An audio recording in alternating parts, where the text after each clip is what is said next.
Happy Friday, everybody. I hope you guys enjoyed your 4th of July holiday. This is a new segment I'm calling for the Culture Fridays, where I discuss music or current events that happen throughout the week that I find interesting. So on this episode of For the Culture Fridays, I'm going to be discussing Megantheestallion's self-titled album, Megan. So if you didn't know, it dropped on June 28th, which was last Friday, but I took some time to listen to it and digest all of the tracks.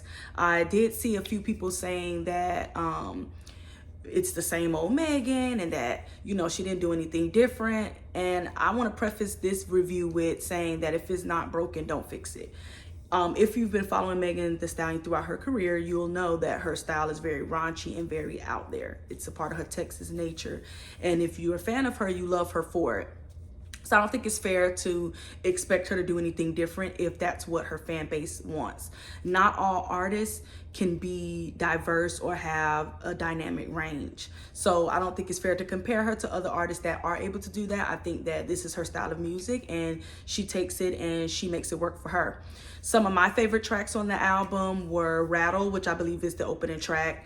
I really liked Mamushi. I liked Ataku. I may be pronouncing that wrong, but those are the ones where she featured anime samples and she also was speaking Japanese. I think it was super creative. I really enjoyed it. I don't know what they were saying, but the songs were lit. The song Mamushi has also been going viral on TikTok as well, but I listened to it before that. So I think those are some notable tracks. I did like BAS. I do think she could have done without Kyle Rich, whatever his name is. I don't think he fit the song really well. So that's my only caveat to that song. She also had a song with Glorilla called Accent, and I think they flow really well together. It was also a smart move on Meg's behalf since she was on Glorilla's song Wannabe. So I think that was a good single, and it's, probably they'll be dropping a video for that song. Some other notable mentions were Broken Heart. I did like the Jeezy sample, but I think the song could have been better.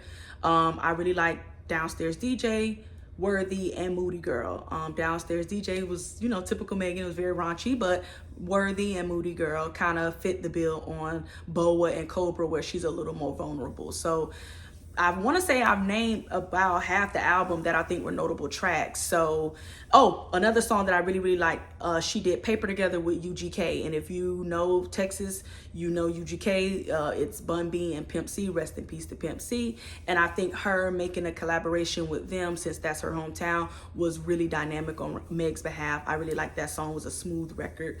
So, overall, I think it was a pretty decent body of work.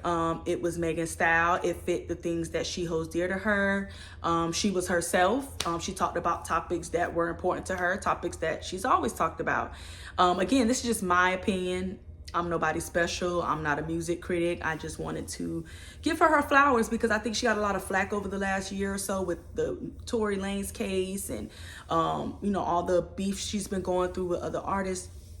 And I think that for her to drop an album and stay true to herself is a win in my book. So definitely listen. Let me know what you think. If you've already listened, tell me what your favorite tracks are. If you haven't listened, let me know if you're planning to listen and give me your opinions on it. This is just my thoughts on it, but I think it was a decent album on Meg's behalf. So listen to it. Let me know what you guys think. See you next segment.